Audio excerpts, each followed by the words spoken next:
जनवरी का महीना था, जिसके कारण ज्यादातर लोग अपने घरों में रजाई ओढ़े हुए थे।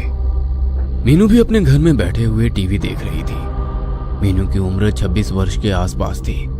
अभी मीनू आराम से टीवी पर सास बहू का नाटक देख रही थी। अचानक उसके फोन की रिंग बज उठी।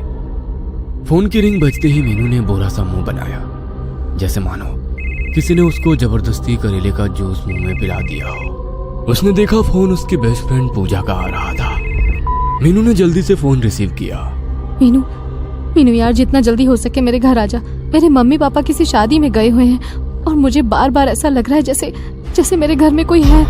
यार तू कहीं पागल तो नहीं हो गई है? इतनी पढ़ी लिखी होकर भी अनपढ़ों वाली बात करती है। आज के जमाने में कोई भूत प्रेत नहीं होता है, ठीक है? पूजा की दहशत में डूबी हुई आवाज आई। मीनू, माँ कसम मुझे पूरे घर में पायल की आवाज आ रही है, जैसे मानो हमारे घर में कोई लड़की पायल पहनकर घूम रही हो। तू तो यार सच में पागल हो गई है। तभी दूसरी तरफ से पूजा की जोरदार चीख सुनाई दी। पूजा क्या हुआ? पूजा कुछ बोल क्यों नहीं रही? वह कई बार बोली पर फोन तो कट चुका था। मीनू ने जल्दी से पूजा को फोन मिलाया, पर पूजा का फोन बंद जा रहा था। मीनू की हालत बहुत खराब हो गई थी। सारा बदन पसीने पसीने हो गया था। अब मीनू को पूजा की बहुत चिंता हो रही थी। उसने जल्दी से टीवी बंद किया और अपनी कार की चाबी ली और अभी दरवाजे के पास पहुंची ही थी कि तभी पीछे से आवाज आई। बेटा मीनू, इतनी ठंड में इस समय कहाँ जा रही हो? मम्मी, अभी पूजा का फोन आया था। उसे अपने घर में डर लग रहा है, इसीलिए कह रही थी कि तू आजा थोड़ी देर के लिए, जब तक उसके मम्मी पापा नहीं आ जाते। ठीक है, पर जल्दी आ जाना। हाँ ठीक है मम्मी। मीनू जल्दी से अपनी कार में बैठी और कार को उड़ाती हुई ले गई। इस समय मीनू को यह डर सता रहा था कि कहीं पूजा को कुछ हो ना जाए। मीनू ने पूजा के घर के आगे अपनी कार रोकी और जल्दी से भागते हुए दरवाजे पर पहुंची। दरवाजे पर हाथ मारा तो दरवाजा खुलता चला गया। मीनू की सांस काफी तेजी से चल रही थी। मन में तरह तरह के विचार आ रहे थे। कांपते कदमों से मीनू ने गैलरी पार की। पूजा तुम कहाँ हो? पूजा देखो, मैं आ गई। पूरे घर में ऐसा सन्नाटा था जैसे किसी कब्रिस्तान में होता है। मीनू डरते डरते पूजा के कमरे की तरफ बढ़ी। मीनू ने जैसे ही पूजा के रूम में पैर रखा, तभी एकदम से रूम की लाइट चली गई, पर खिड़की से थोड़ा बहुत प्रकाश रूम के अंदर आ रहा था। शायद वो प्रकाश बाहर लगे खंभों पर लगी लाइट से आ रहा था। मीनू को ऐसा लगा मानो उसके जिस्म से जान निकल गई हो। मीनू का सारा जिस्म पसीने से नहा गया। रूम के अंदर इजी चेयर पर कोई बैठा हुआ था और इजी चेयर चर चर की आवाज कर रही थी, जो वातावरण को और भी डरावना बना रहा था। मीनू आहिस्ता आहिस्ता इजी चेयर की तरफ बढ़ी। अभी वो मुश्किल से 5 कदम की दूरी पर ही पहुंची थी कि किसी ने मीनू का दायां पैर पकड़ लिया। मीनू ने महसूस किया पकड़ने वाले के हाथ बर्फ की तरह ठंडे हैं। मीनू को पैर पर कुछ चिपचिपा सा महसूस हुआ। मीनू अपने स्थान पर खड़ी की खड़ी रह गई। आंखों में मौत का खौफ उसको साफ दिखाई दे रहा था। उसकी आवाज गले में कहीं अटक सी गई थी। मीनू ने हिम्मत करके अपना पैर छुड़वाया। जब पीछे मुड़कर नीचे देखा तो कोई भी नहीं था। अपने पीछे किसी को ना पाकर उसे ऐसा लगा जैसे उसकी सांस में सांस आई। फिर मीनू सीधी हुई तो क्या देखती है, इजी चेयर बिल्कुल खाली थी। अभी थोड़ी देर पहले इस पर कोई था, पर अब कोई नहीं है। मीनू को अब बहुत डर लग रहा था। उसने सोचा एक बार पूजा मिल जाए तो मैं इस मनहूस घर से निकल जाऊं। मीनू जल्दी से कमरे से बाहर निकलकर ड्राइंग रूम में आ गई। मीनू ने चारों तरफ देखा, पूरा ड्राइंग रूम खाली पड़ा है। यार क्या करूं अब? इसी सोच के साथ मीनू ने ड्राइंग रूम के बीचों बीच खड़ी होकर आवाज लगाई, पूजा। आवाज पूरे घर में गूंज उठी क्योंकि सारा घर खाली था। फिर अगले पल अचानक मेन डोर की बेल बज उठी। मीनू ने अपने फोन की टॉर्च ऑन की और मेन डोर की तरफ बढ़ी। डरते डरते मीनू मेन डोर के पास पहुंची और मेन डोर ओपन किया। तभी मीनू को ड्राइंग रूम से किसी लड़की के गुर्राने की आवाज सुनाई दी। मीनू ने फोन की टॉर्च ड्राइंग रूम की तरफ कर दी।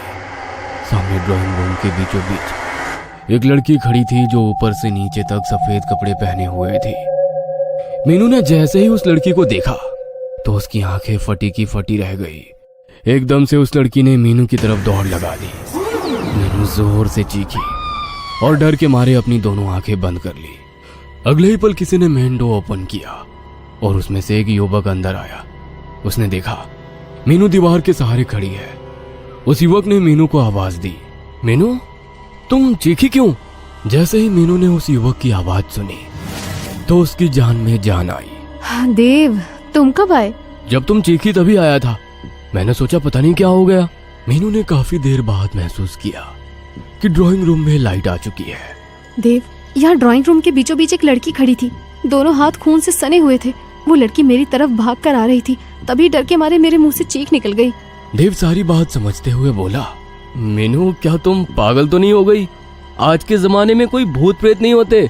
मेरी बात का यकीन करो देव। कैसे करूं? इस दुनिया में भूत नाम की कोई चीज नहीं होती। देव, मैं भी नहीं मानती थी कि भूत प्रेत जैसे कुछ होते हैं, पर आज मैंने अपनी आंखों से देखा और खुद महसूस किया इन सब चीजों को। पर मीनू तुम यहाँ पूजा के घर क्या कर रही हो? मीनू ने देव को फोन पर हुई पूजा के साथ सारी बात बता दी, जिसे सुनकर एक बार तो देव भी परेशान हो गया। उसका भी दिमाग काम नहीं कर रहा था, क्योंकि जितना देव मीनू को जानता है उस हिसाब से मीनू भी भूत प्रेत में विश्वास नहीं करती थी। देव कुछ सोचते हुए बोला, मीनू तुमने पूजा का फोन ट्राई किया? घर पर ट्राई किया था, पर तब बंद जा रहा था। देव ने जल्दी से अपना फोन निकाला और पूजा के मम्मी पापा को फोन किया और यहाँ की सारी घटना बता दी। उसके बाद पूजा के मम्मी पापा शादी का प्रोग्राम बीच में ही छोड़कर अपने घर आने लगे। देव और मीनू दोनों ने मिलकर पूजा का पूरा घर छान मारा, पर पूजा का कोई नामो निशान ना मिला। मीनू, पूजा को पूरे घर में ढूंढ लिया पर वो नहीं मिली। मीनू भी सोच में पड़ गई, क्योंकि जब वो पूरे घर में नहीं मिली तो फिर वो कहाँ गई? हमें शायद पुलिस को फोन करना चाहिए। नहीं, अभी नहीं कर सकते, क्योंकि हम पुलिस से क्या कहेंगे? कोई भी हमारी बात पर यकीन ही नहीं करेगा। पर हमें कुछ तो करना ही होगा। क्या करे? सारा घर तो छान मारा। जहां तक मुझे पता है यहाँ एक बेसमेंट भी है। क्यों ना एक बार बेसमेंट में देख लिया जाए। अगले पल दोनों बेसमेंट के बाहर खड़े थे। पुनः एक बार देव ने पूजा का फोन नंबर मिलाया तो फोन की बेल बजने लगी। पूरे बेसमेंट में शमशान सा सन्नाटा फैला हुआ था, जिस कारण पूजा के फोन की रिंगटोन पूरे बेसमेंट में गूंज रही थी। रिंगटोन की आवाज नीचे बेसमेंट में से आ रही थी। अगले ही पल रिंगटोन बजनी बंद हो गई। देव ने मीनू की तरफ देखा, जैसे पूछ रहा हो कि नीचे चलने के लिए तैयार हो। मीनू के आगे कोई रास्ता नहीं था। वो अपनी बेस्ट फ्रेंड को ऐसे छोड़कर नहीं जा सकती थी। उसने नीचे जाने का फैसला किया। अगले ही पल दोनों बेसमेंट में दाखिल हुए। बेसमेंट काफी गंदा हो रखा था। सारा सामान यूं ही बिखरा पड़ा हुआ था। बेसमेंट में काफी अंधेरा हो रहा था। ऐसा लग रहा था जैसे बेसमेंट में एक जमाने से कोई नहीं आया होगा। देव और मीनू ने अपने फोन की टॉर्च ऑन की। देव और मीनू को किसी के हंसने की आवाज आई। दोनों ने उस दिशा में देखा। दीवार से कोई लड़की नीचे उतर रही थी। अंधेरा काफी होने के कारण देव वो मीनू को साफ दिख नहीं रहा था। उसने सफेद कपड़े पहन रखे थे। हाथों से लगातार खून निकल रहा था। चेहरा साफ नहीं दिखाई दे रहा था। मीनू ने जल्दी से देव की बाजू पकड़ ली। देव, ये वही लड़की है जिसे मैंने ऊपर ड्राइंग रूम में देखा था। मीनू का सारा जिस्म सूखे पत्ते की तरह कांप रहा था। एक बार फिर आंखों में मौत का खौफ छा गया था। देव की भी हालत खराब हो रही थी, पर वो जानता था अगर इस समय खुद को ना संभाला तो कुछ भी हो सकता है। देव ने हिम्मत करके पूछा, कौन हो तुम? लड़की धीरे धीरे देव और मीनू की तरफ बढ़ रही थी, जैसे मानो पैरों में मेहंदी लगी हो। उस लड़की के हाथ से अब भी लगातार खून निकल रहा था। जैसे जैसे लड़की दोनों के करीब आ रही थी, वैसे वैसे दोनों को अपनी सांसें रुकती सी महसूस हो रही थी। देव ने फिर हिम्मत करके पूछा, कौन हो तुम? ये मेरा घर है, तुम सब मेरे घर से निकल जाओ। ये घर मेरी दोस्त पूजा का है। अगर 1 मिनट में तुम मेरे घर से नहीं गए तो अपनी मौत के खुद जिम्मेदार होगे। हम इस घर से कहीं नहीं जाएंगे। लड़की ने इस प्रकार दोनों हाथ उठाए जैसे कुछ कर रही हो। अगले पल एक लकड़ी की कुर्सी उड़ते हुए देव और मीनू के सिर पर जा लगी। दोनों नीचे फर्श पर जा गिरे। दोनों ने जैसे ही अपना अपना फोन उठाया, अगले ही पल एक तेज धार चाकू उड़ता हुआ सीधा देव के फोन वाले हाथ में लगा। चाकू देव के हाथ के आर पार हो गया। देव अपना हाथ पकड़कर तड़पने लगा।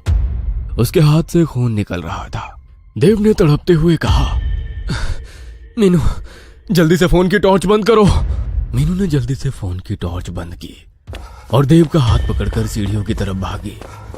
देव हाथ में चाकू लगने के बावजूद भी लगातार भागे जा रहा था, क्योंकि उसे पता था बेसमेंट में एक पल भी रुकना अपनी मौत को न्योता देने के बराबर है। देव व मीनू को अपने पीछे सामान फेंकने की आवाज आ रही थी। दोनों में से एक ने भी पीछे मुड़कर देखने की कोशिश नहीं की। ऊपर आते ही दोनों को अपनी उड़ती हुई सांसों को काबू करने में 2 मिनट का समय लगा। अगले ही पल पूजा के घर के बाहर एक कार आकर रुकी। उस कार में कोई और नहीं बल्कि पूजा के मम्मी पापा थे। देव व मीनू भागते हुए कार के पास पहुंचे। प्रदीप और सीमा ने जब देखा कि देव के हाथों में एक चाकू आर पार हो रहा है तो उनके होश उड़ गए। देव बेटा, ये क्या हो गया? तुम्हारे हाथ में चाकू लगा है। ये सब किसने किया? अंकल और आंटी, मैं आपको सब बता दूंगा। आप पहले मेरी बात ध्यान से सुने। ये घर आपने कब लिया था? प्रदीप व सीमा दोनों एक दूसरे को देखने लग गए, जैसे एक दूसरे से पूछ रहे हो कि इन दोनों को सच बताया जाए या नहीं।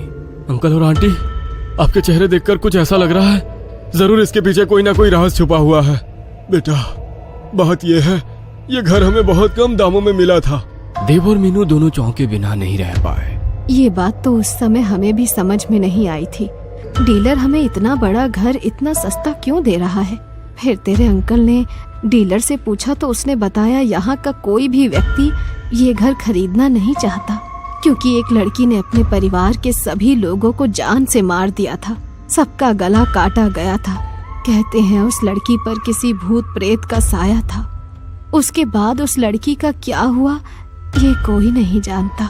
बेटा, तुम तो जानते हो भूत प्रेत कुछ नहीं होते, ये सब आदमी का वहम होता है। उसके बाद से हम यहाँ रह रहे हैं। हमें यहाँ रहते रहते करीब 1 साल हो गया है। पर अंकल, आज उस लड़की को हम दोनों ने अपनी आंखों से देखा है। देव बेटा, इस विषय में बाद में बात करेंगे। पहले ये बताओ पूजा कहाँ है? अंकल जी, हमने सारा घर छान मारा पर हमें पूजा का कोई नामो निशान नहीं मिला। प्रदीप व सीमा दोनों इस समय बहुत परेशान नजर आ रहे थे। देव बेटा, तुम्हारी बात ठीक है, पर हम माँ बाप कैसे अपनी इकलौती लड़की को मौत के मुंह में छोड़ दे? अभी तुम ही कह रहे थे कि हमारे घर में एक लड़की है। शायद उसे अब लड़की कह देना सही नहीं है। अब ये साबित हो गया है कि वो उसी लड़की की आत्मा है जिसने अपने पूरे परिवार को जान से मार डाला था। देव बेटा, अगर ये वही घर है तो फिर वो मेरी पूजा को नहीं छोड़ेगी। मुझे मेरी बेटी को बचाना होगा।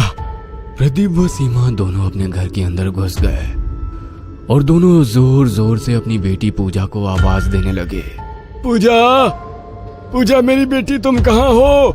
देव व मीनू बाहर ही खड़े थे। देव ने अपने हाथ से चाकू निकाल लिया था। देव, हमें भी अंकल आंटी जी के साथ रहना चाहिए। कहीं वो आत्मा अंकल और आंटी जी पर हमला ना कर दे। देव ने सहमति में सिर हिलाया। उसके बाद दोनों भी घर के अंदर थे। अंदर जाते ही उन्हें पूजा के पापा मम्मी की आवाज सुनाई दी। पूजा बेटा, उठ जा। तुझे क्या हो गया? देखो तुम्हारे पापा तुम्हारे पास हैं। देव व मीनू भागकर पूजा के रूम में गए तो देखा पूजा अलमारी के बाहर नीचे फर्श पर पड़ी थी। पूजा के मम्मी पापा दोनों उसे होश में लाने की कोशिश कर रहे थे। देव व मीनू को थोड़ी राहत मिली। दोनों जल्दी से भागकर पूजा के पास गए। भगवान का बहुत बहुत शुक्र है जो पूजा हमें सही सलामत मिल गई।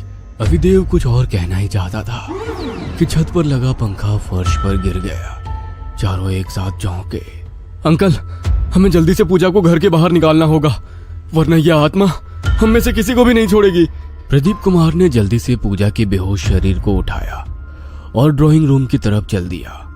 बाकी तीनों भी प्रदीप कुमार के पीछे पीछे चल दिए। अभी प्रदीप कुमार ड्राइंग रूम में दाखिल हुए ही थे कि पूरे ड्राइंग रूम में अंधेरा हो गया। प्रदीप कुमार अपनी जगह पर ही खड़े हो गए। पीछे से आ रहे देव व मीनू ने अपने फोन की टॉर्च ऑन करने की सोची तो अगले ही पल कुछ देर पहले वाला सीन याद आ गया। पर सीमा देवी ने अपना फोन निकाला और अपने पति की तरफ बढ़ गई। देव ने जैसे ही देखा पूजा की मम्मी टॉर्च ऑन करके ड्राइंग रूम की तरफ बढ़ रही है, वह जल्दी से पूजा की मम्मी की तरफ भागा। सीमा और प्रदीप के बीच 10 कदम का फासला रह गया था। तभी तीनों को मीनू की दर्दनाक चीख सुनाई दी।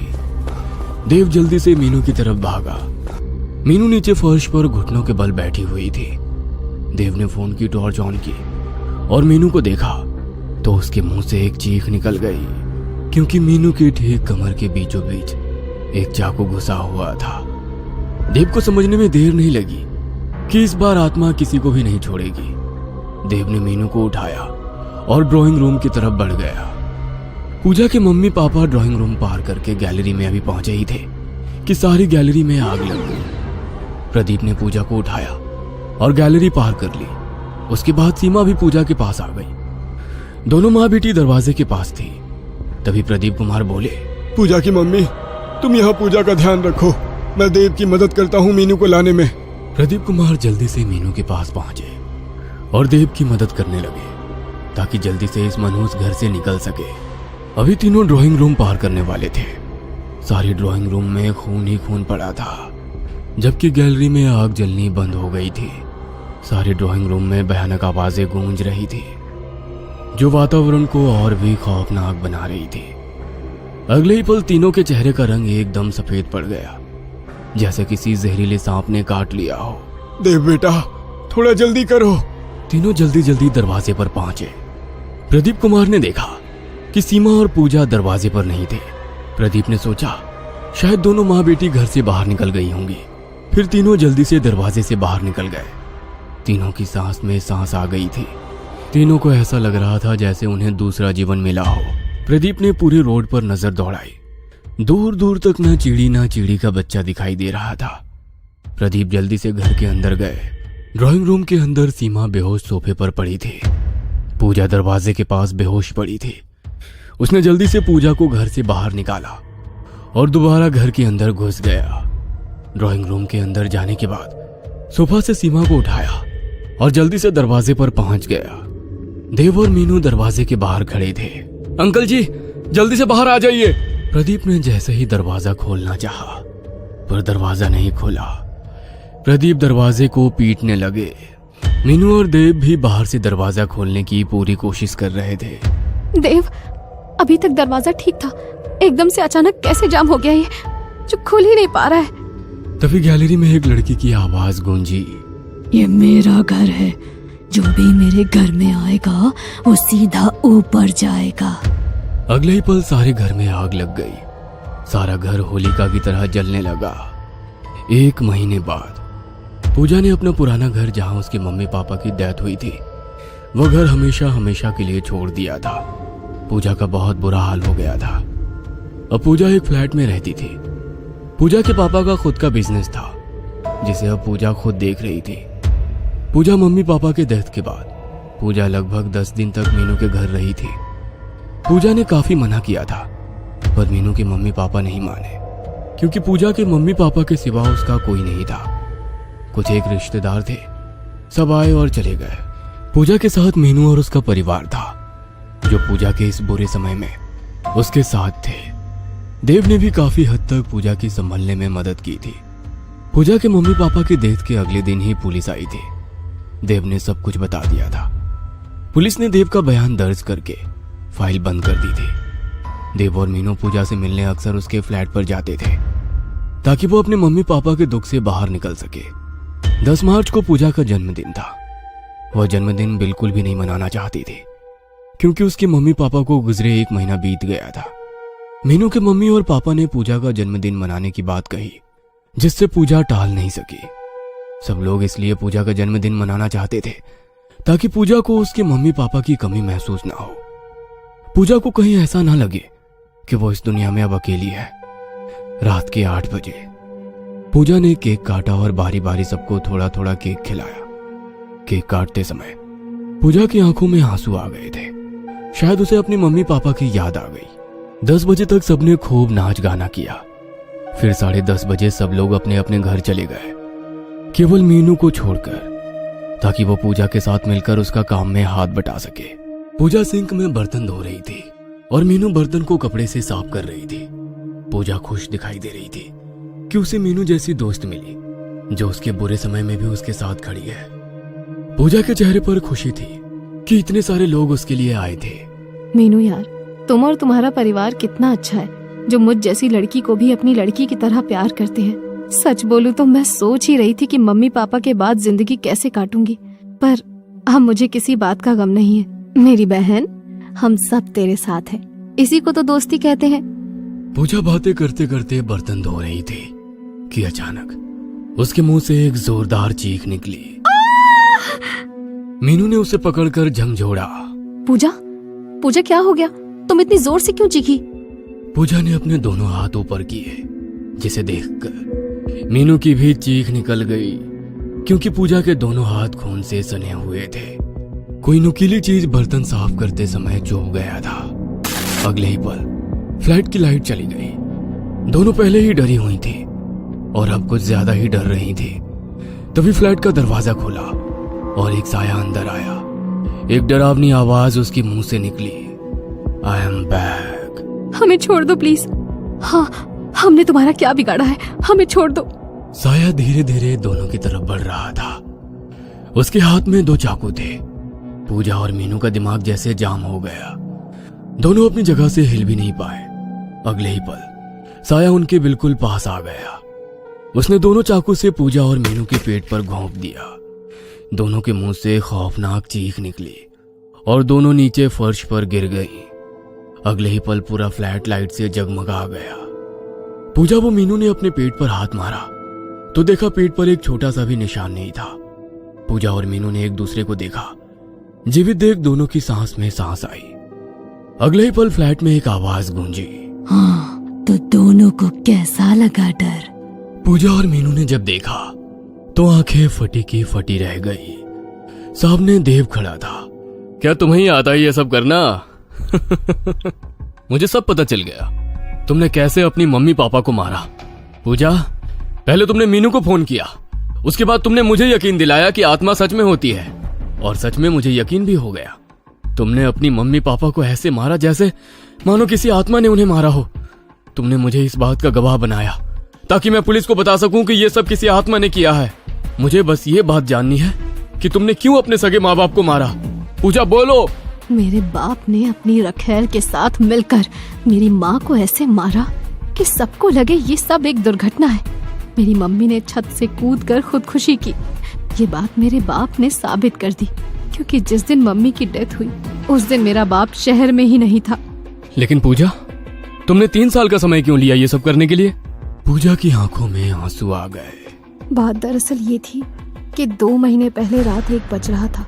मेरा बाप और वो रखेल दोनों आपस में बात कर रहे थे। मैं किचन में पानी पीने गई थी। आते समय वो दोनों आपस में बातें कर रहे थे कि उन्होंने मेरी मम्मी को कैसे छत से धक्का दिया। उसके 3 महीने बाद मेरे बाप ने अपनी रखेल से शादी कर ली। मैंने एक लंबी योजना बनाई। छत से जो पंखा गिरा उसके नट बोल्ट ढीले कर दिए थे। घर में गैस का सिलेंडर खुला छोड़ा था। जब तुम दोनों घर से बाहर गए, पापा मेरी सौतेली माँ को लेने अंदर आए, तभी आग लगी। मैंने उसी समय जलती तीली उन पर फेंक दी। मैं ही चुड़ैल बन जाती थी और तुम्हें डराया था। जो चाकू मैंने तुम्हें मारे उसके लिए मैं माफी मांगती हूँ। देव, अगर तुम्हें लगता है कि हमने कुछ गलत किया है तो तुम पुलिस को बता सकते हो। तुम दोनों ने मिलकर अच्छा ड्रामा किया। तुम दोनों फ्रेंड्स का तालमेल गजब का था। पूजा, तुम्हारे पास क्लोरोफॉर्म वाला रुमाल था। तुमने सीमा को बेहोश किया ताकि वो घर के भीतर रहे, और तुम्हारे पापा जब उनको लेने अंदर जाए तब तुम आग लगा दो। तुम दोनों ने परफेक्शन के साथ पूरा घटनाक्रम को क्रियान्वित किया। उस समय मुझे समझ में नहीं आया, लेकिन फिर धीरे धीरे सब समझ गया। देव ने एक नजर दोनों को देखा और जेब से फोन निकाला। मीनू और पूजा दोनों देव को ही देख रहे थे। देव ने फोन मिलाया। कितनी जल्दी आओगे? अगले ही पल देव ने फोन काट दिया। अगले ही पल दरवाजे से एक आदमी अंदर आया। सर, ये आपका पिज्जा। अरे, अब हम तीनों दोस्त हैं, फिर मैं कैसे तुम्हारा साथ नहीं दूंगा? हाँ। दोनों ने देव को गले लगा लिया।